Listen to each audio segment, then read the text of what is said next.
in that merger, and you might have been written to recently by the LGAQ, will be the retention of the local buy contracting arrangements under the local buy banner as such at this point in time. So looking forward to what that brings in terms of extended services and consultancies to local government.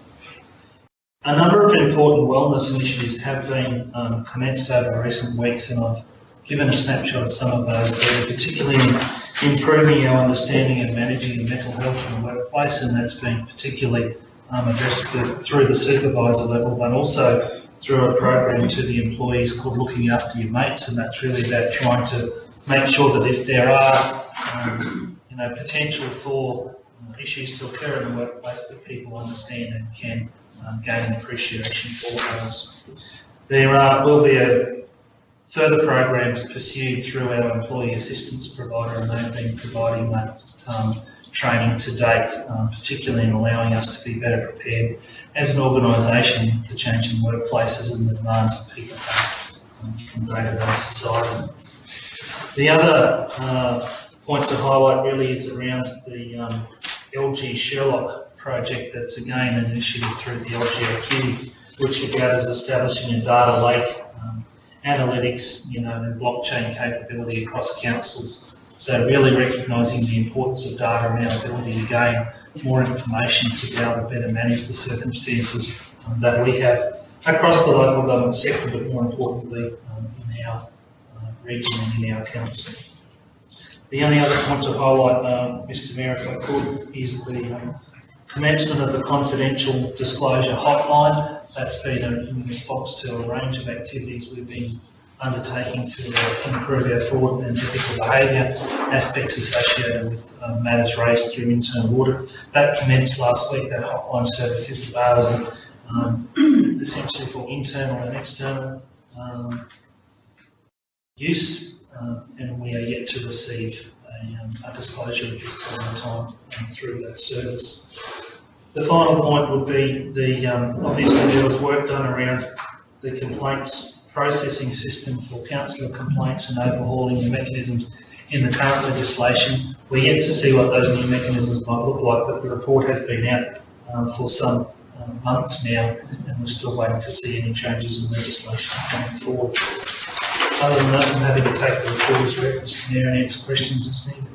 All right, councillors, any questions? Councillor. So a question on for HRM initiatives and your short-term staffing solution concept. How is that going to work? In the first instance, it's being trialled, piloting particularly within the organisation around admin overflow. So the administration works where we have peaks and troughs. We're seeking to recruit a couple of resources there that can be circulated throughout the organisation to address the peaks and troughs and workloads that we have. We do spend a lot of time training and educating people in our systems and processes around short-term employment, whether that be casual or term-based initiatives, and we think by holding this pool and investing in educating and gaining their experience through the organisation, there'll actually be some productivity savings in not retraining people all the time, but also they'll build a knowledge across the organisation and an understanding of the processes and practices. If that pilot works successfully in the first instance, then we can use it across the organisation through a whole number of other roles, particularly in the operational areas, and such a concept will work well. Once we've invested in the training, workplace health and safety obligations of council, then we wouldn't necessarily be repeating that training all the time as well. And the I suppose the casual, the not fixed term nature of the role might also appeal to different demographics in the workforce as well. People that are happy to work on a backing call basis for short periods of time and then have periods of time off. So we'll look at all the benefits that that trial can bring over this 12-month period, and then see as a result what comes out the other end and our ability to pursue that more broadly through the organisation. I'm just seeing, and I'm thinking about Thuringia where they have multi-skills, as in they're working with infrastructure, they're working with parks and gardens, they're working with different areas where they have those different skills. Are you able to use those out there into these larger areas, whether it's through teleconferencing or how are you able to use our data, our communication systems? I think you're raising a point that we are looking at as well, Councillor Brimble-Cone, and that's looking at how we best use all the resources that we currently have in the organisation. So where there's work that can be formed throughout area offices or other parts of the organisation, that we certainly go through those in the first instance. And part of our overall efficiency driving for this current financial period and beyond is making sure that we utilise the resources that we've got to their full potential. So that might mean a range of cross-training of individuals throughout the organisation, but it also allows us to make sure that people have a broader understanding of the whole of the business. And so, you know, that's certainly something you're looking at inside our current management practices.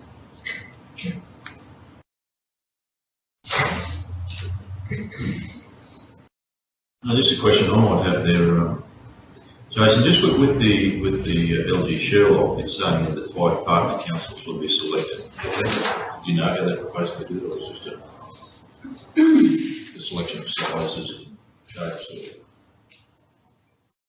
Yeah, to answer you directly, Mr. Mayor, no, I don't know how they're making that decision at the moment. If council are interested, we can certainly nominate ourselves for that. We're still building our journey, I suppose, in the maturity of our ability to get data from our systems, but as we move forward, certainly that won't be a challenge as it currently is to do that in a timely and efficient manner. So, you know, there is benefit in us putting our hand up as a mid-sized local government.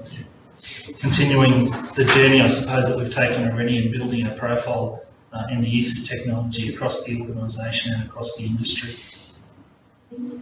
Chair, I think that this LG Sherlock will be there'll be information on it as public councils, so we'll be able to come back with in our report. Councillor Brimble-Cone tonight, we'll be able to report back on LG Sherlock.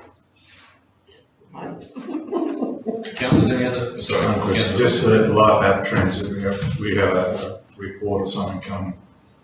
Trends reporting, F in number 2. Yes. I know that the survey closed recently. I remember participating in it myself.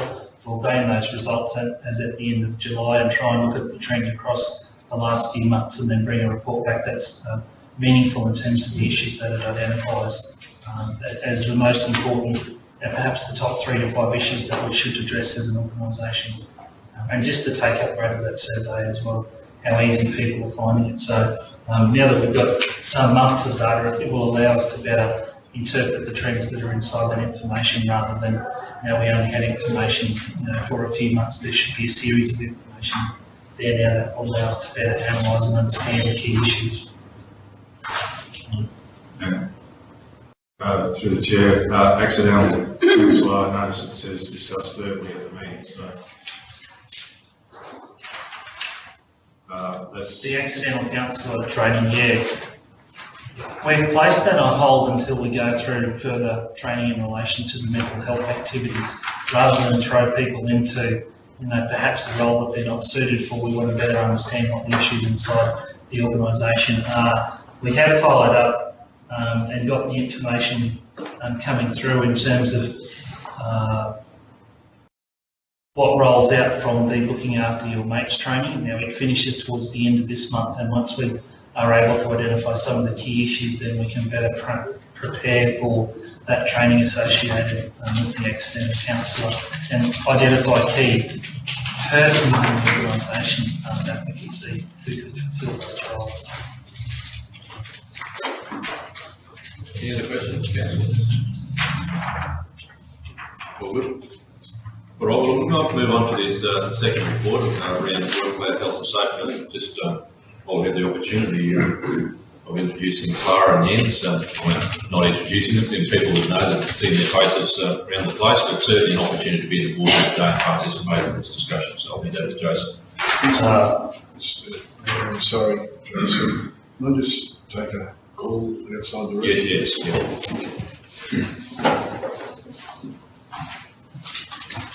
Again, thanks for the introduction to the two staff, Mr Mayor. They've been looking forward as debutants to the council meeting at their opportunity to participate. So if I can ask you to come down and sit at the tables in case there are questions asked, and I'm sure you'll enjoy the learning experience that the chamber provides.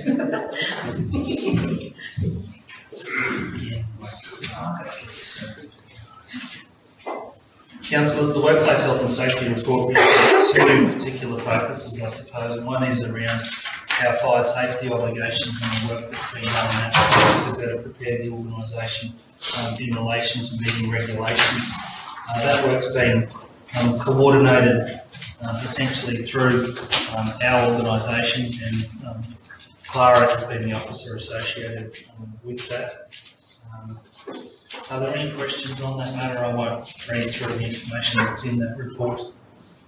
Just through the chair, the list there in the Emerald Council Chambers, Emerald Airport, Emerald Depot and the water treatment plant, have we any other depots with those numbers, fire numbers? Like it's got to be 30 more workers. What about any other depots or areas like Blackwater, for instance? Have they got over 30 workers? Or? They haven't? I don't believe I can answer that directly, Councillor Nixon. I might just check with the officers to see if we have information on that, but I might need to take that question on notice and respond to you at a later time. Clara, Jens, do we know for certain?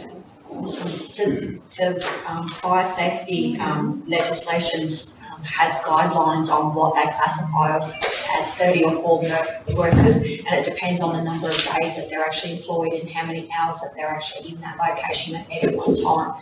At the moment, the safety team have only identified those 4 areas as a high occupancy area workplace under the fire safety legislation. Yeah, so with the airport, that's including security staff? No, they're not our employees, are they? They're still part, they still work in our workplace. Just, it's just workers. Yeah. Just through the chair, we are really spread out there, you know, just to give you an idea of some of the numbers. There's 21 workplaces in the airport area, 18 in the Capella area, 13 in the Springfield area, 6 in the Rolleston area, 17 in the Taringa area, 14 in the Blackwater area. So most of those workplaces have staff assigned or attached to them. Others are only a workplace when there's a work present, so there might be a remote location, but they're all of our workplaces. Yeah, you haven't got the numbers in each, I guess, with you there. Yeah. I'll take that and provide a more comprehensive answer. Right, yeah. Thank you.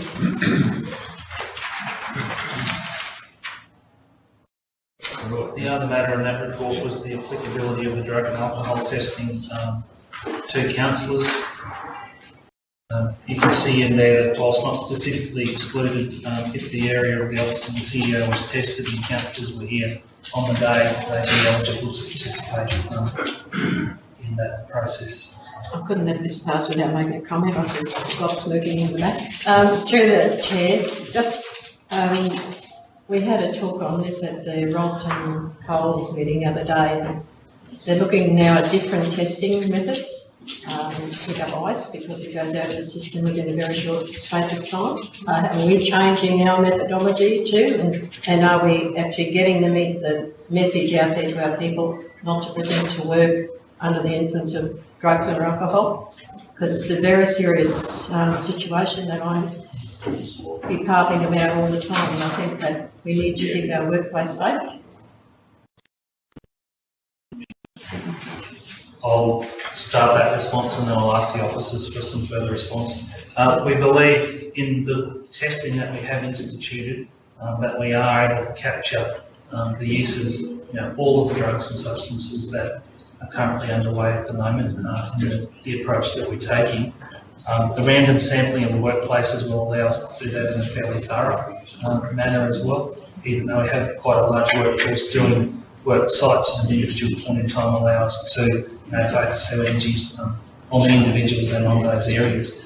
I might ask Clara or Jens for a further response in relation to the testing and how it comes about. The testing at the moment is done by contractors, and they use a saliva test. They do the breathalyzer test at random. I believe ice is picked up on it, together with various other drugs. And I also believe that we're looking at doing our own testing program, which might go into the future. At the moment, I've been looking at alcohol breathalyzer testing, and then maybe in the future go into the drug testing on random occasions. When the numbers come up, we will then test. So while we're relatively new to the testing regime, we're trying to make sure that we're using the most effective testing at this point in time, and happy to bring further reports back if council are interested on the outcomes of that testing going Good lunch, forward. thank you. Everyone happy with that? Right. Thanks, Clara, again. And just so you know, for future reference, that is getting away pretty lightly today. You've kind of just been mildly We've just been. interrogated there, so being gentle with you. I was only here for moral support. So thank you both for coming in. Appreciate it. Thank you. Right, councillors, well, the next agenda item is actually on there regarding the LGMA conference. And just a quick discussion with the CEO, with respect to this, but we just thought perhaps if we might, just so that everyone can consider this opportunity, we might, with the resolution, with your indulgence, we might shift that to the general meeting this afternoon. So if we can just have for the want of do we have to have a resolution here? Just to defer it? Yeah, procedural resolution, just so we actually shift it from the minutes here to the general meeting. So I think that's the appropriate thing to do. So, that we might need some wording for that, Jason. Well, sorry, Mr. CEO, do you want to speak to that? Actually, I might let you go first, and then I'll need to fix it anymore. You go. You've got advice. Okay, so what's been typed there is that Central Highlands Regional Council defer the matter for consideration at the general meeting commencing at 2:30 p.m. I'll just add on to that, with the chair's indulgence, just a refresher on the standing orders. So the deferment of an item of business is a procedural resolution. As such, it doesn't need a seconder. If you choose to, if the chair chooses to attract a seconder, that's at his discretion, but it must be put to the vote. There's about 6 of those procedural resolutions. That's just one common one. So, thanks to many ministries. So I think just for the purpose of purposeful sort of recording, we might ask for a second if it's okay and vote on it. So second by Councillor Brindleton. Okay, so that's the resolution. We're just deferring this up and just for general discussion. That was the discretion and the standing orders for the standing committees allowed that so that we could shift those things in the case that we wanted to have a more broader discussion about it at the general meeting. So everyone happy with that? All in favour? Against? Thank you. Get shorter all the time. Is Andrew actually? Yes. Next agenda item is in relation to corporate communications monthly report.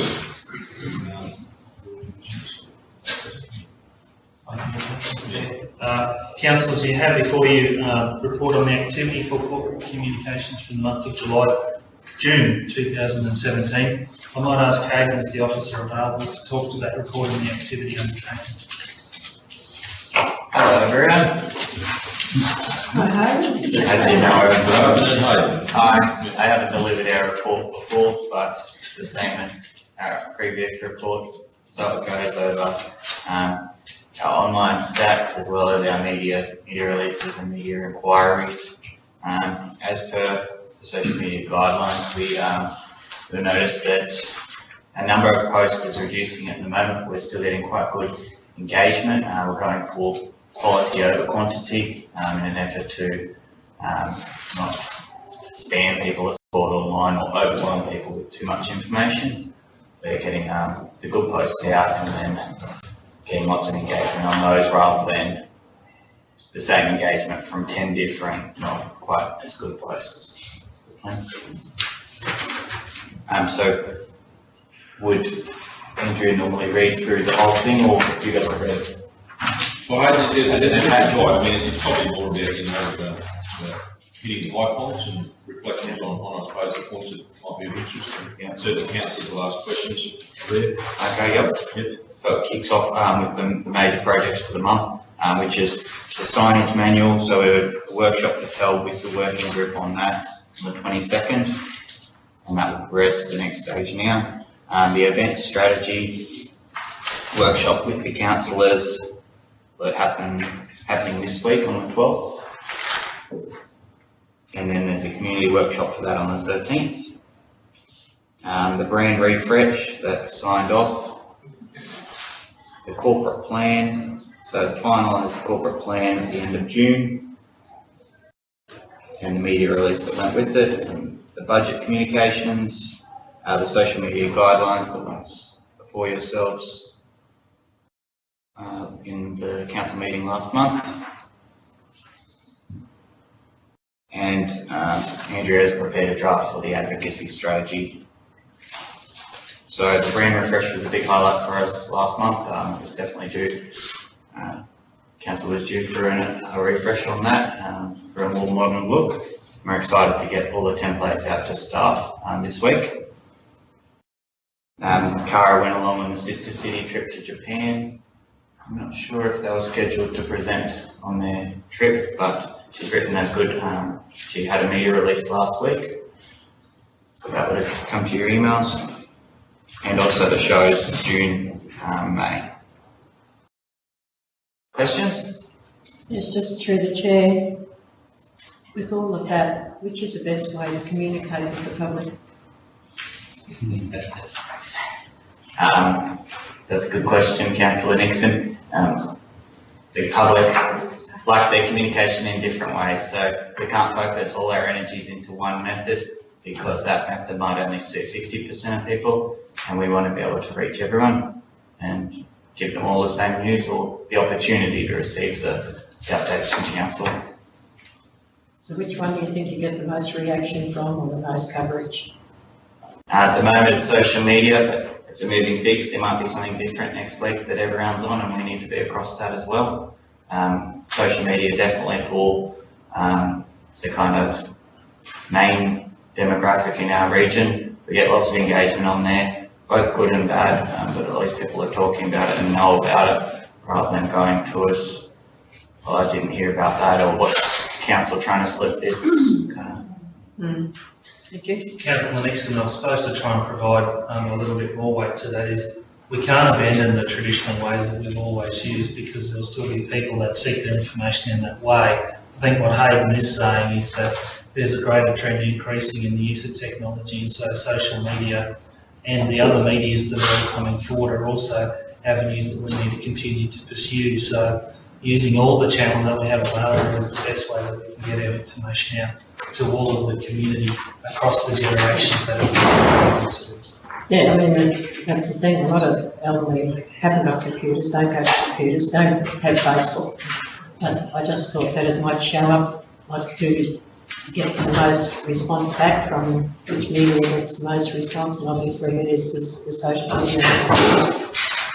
Definitely, and because it's a two-way channel, the newspaper, it's hard to tell how many people saw it because you can't respond to the newspaper, and I guess you write them a letter, but it's not very common anymore. I think the response is that they're not selling as many now.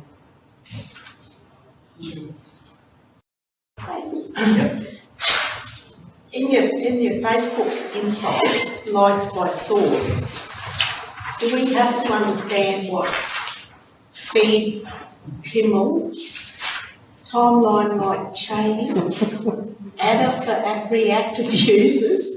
Do we have to understand what all that is? Are we on? Oh, it's the, Working towards the page 40 to 57 there, 40, 50. Page 40. with the pie. With Pie chart. Okay.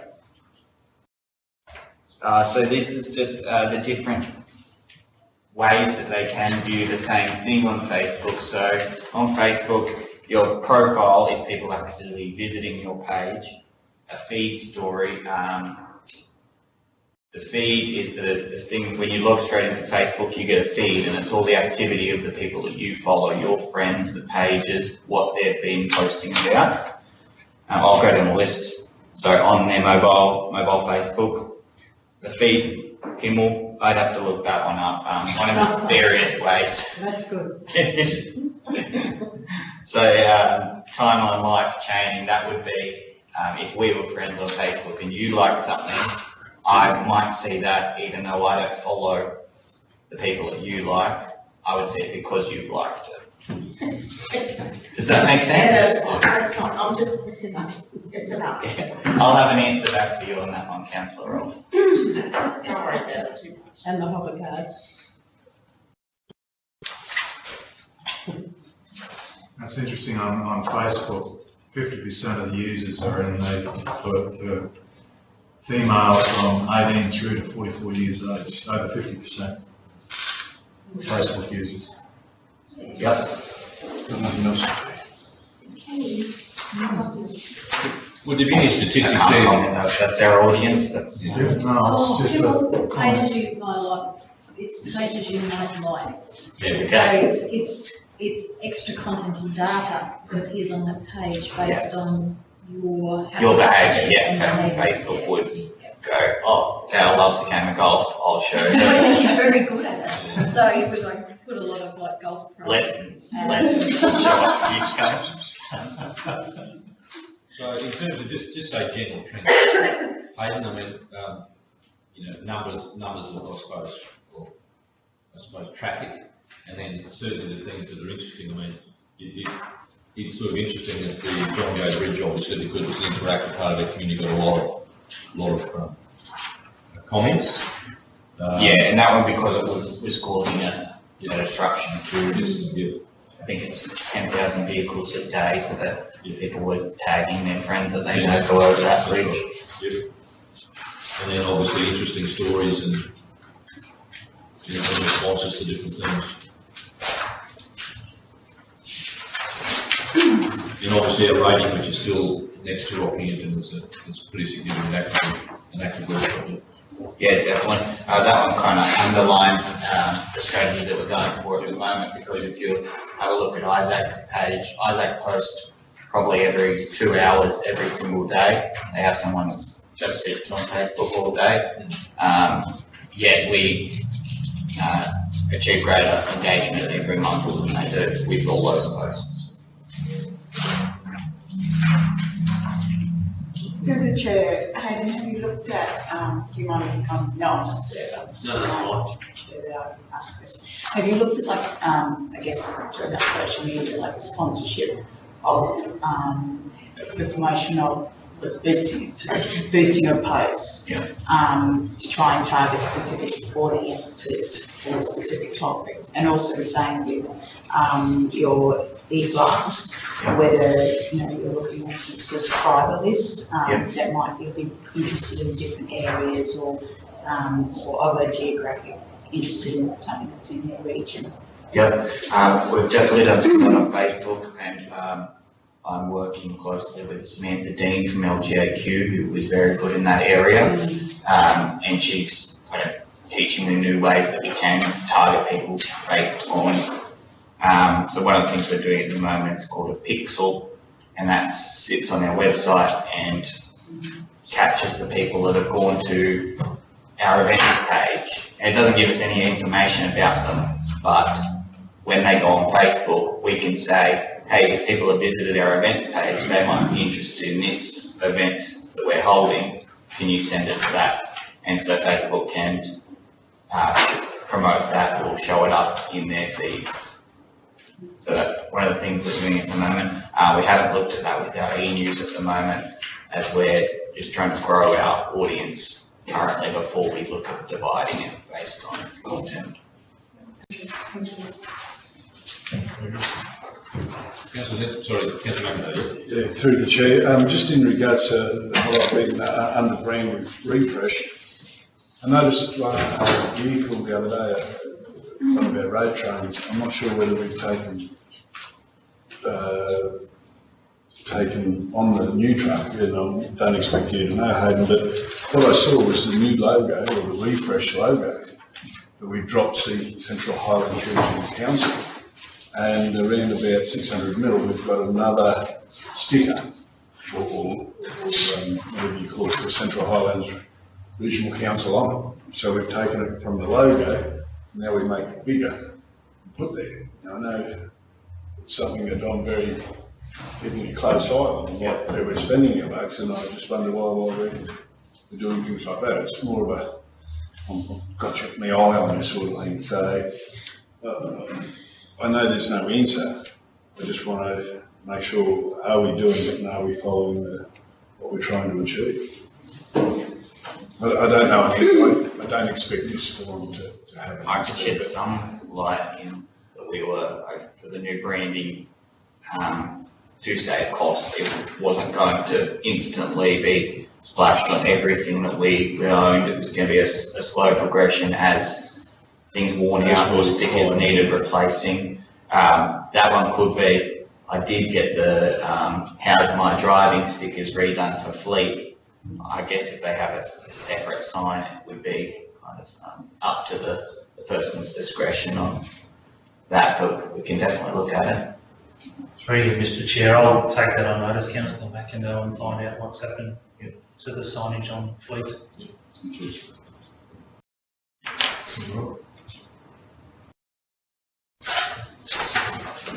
Councillors happy?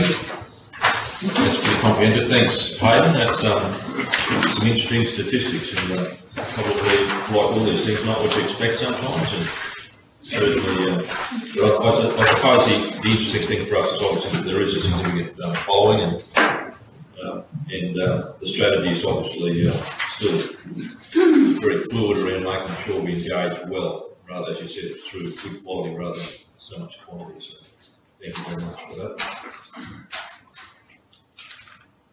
Right, councillors, the next agenda item there is the CEO's department update.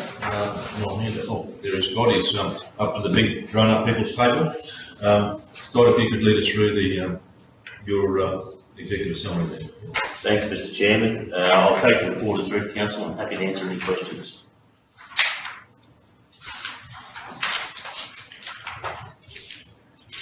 The government champion with Warrawinda Aboriginal Shire Council. How's that going and what's it involved? It's going very well, Councillor Brimmelcone. In the report mentions a recent meeting. I was accompanied to that meeting by the Deputy Mayor. Progress is steady, but progress is being made. So we're now focused on two key areas, and one is the roads area, and the second is in the water space. So with the roads area, there's an MOU that's currently in place, or a tripartite agreement between the Department of Transport and Main Roads, Warrawinda Aboriginal Shire Council and Central Highlands Regional Council. And what's essentially happening there is that part of our stewardship responsibility for the state-controlled road network, namely the Kahinia-Taringa Road, part of our responsibility for the elements particularly of vegetation management and other lesser items of maintenance is being put onto Warrawinda Aboriginal Shire Council. So they're grappling with that at the moment in the context that they need to have the resources in place and the staff trained so that they can properly discharge that responsibility.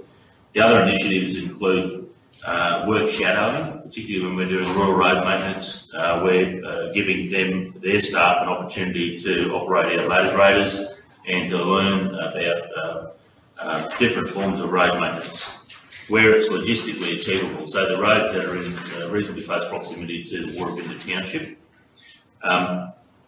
Going on to water, that's basically come about by a recent water connections tour the Queensland Water Directorate organised. There was a site visit to their water treatment plant and their IMOC tank, or their sewage treatment plant. And there were a number of things identified that they're doing really well, and some other things that need improvement. One of the challenges they have, like we do as well, is staff turnover. So they've got a couple of key staff that they rely heavily upon. They're probably not able to mentor and train some of their upcoming staff as effectively as they would like to. So given that we envelop them, they're part of their donut within our geographic footprint, we've reached out, recognising we've got about 50 staff in our water and sewage team. There's an opportunity for us to work together cooperatively. So some of our staff can actually visit Warabinda and work with them on their plants and vice versa. Ironically, the Comet plant is more or less identical to the Warabinda plant. So there's some synergies, real benefits to having that cooperative arrangement. So in order to, it's really easy to get taken away with all the grandiose plans and the things that we could achieve. But what we're finding, to keep ourselves well-grounded, we need to pull a few things off, and then we can point to them and say, well, we did that successfully, now what's next? So in the water space, an approach has been made to, I think his name's Rob Mosser, who provides specific training for water and wastewater operators. We're going to have him deliver the first on-ground training at Warabinda. So we'll actually attend. There may be accommodation necessary at nearby Baralaba for that to happen. And that's a demonstration of our commitment to the partnership as well. And they're equally committed. So they actually want their younger staff to attend our workplaces, and for some sensible reciprocal arrangement to be made regarding meeting costs for accommodation, meals and things like that. So they're the sort of, I suppose, the small steps that are being made to I suppose, be good neighbours, but it's not just about being good neighbours, it's about really partnering for the benefit of both organisations. There's a phrase I don't mind, it's about giving a hand out, a hand up, not a hand out, and that gets used often by Warabinda. It's important to remember it's not that, it's not Big Brother, it's nothing like that. There's actually real economic benefit in us working together. And provided that both parties are committed to it, I think it's going to be a wonderful success story in time, but it's still early days at this stage. Ultimately, I think if we go back to the road side of things, it could be formalised with DTMR actually taking away our stewardship responsibility for part of the state controlled road network, so we might lose some road maintenance performance contract funding, so that the Warabinda can have sustainable work to complete every year.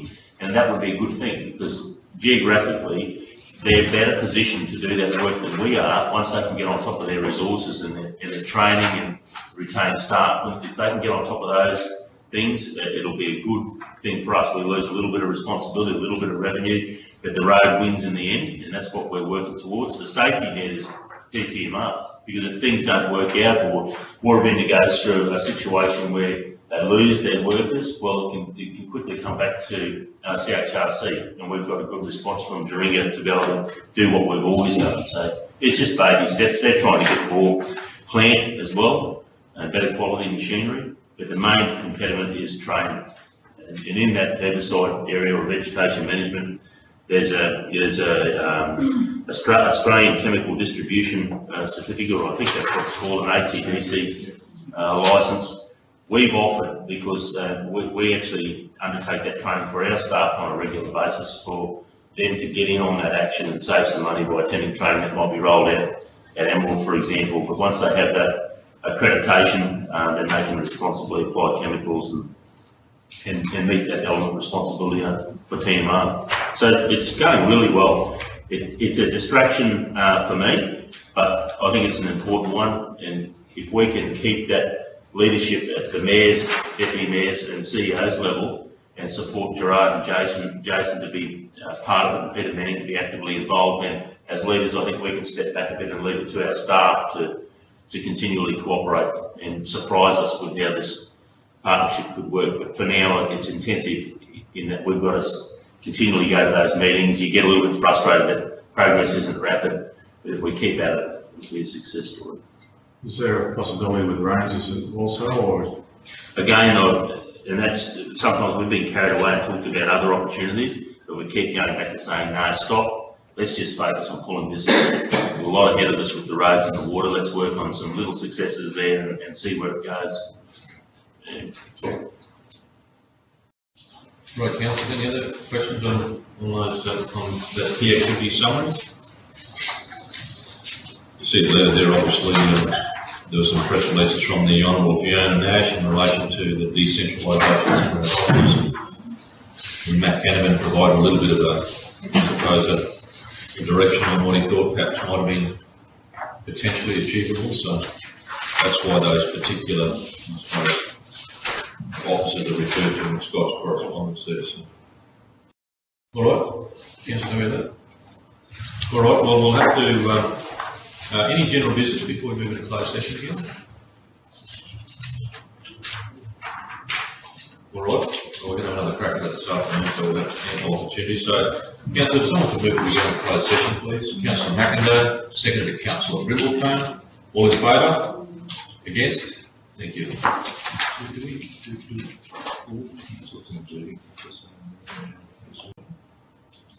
Councillors,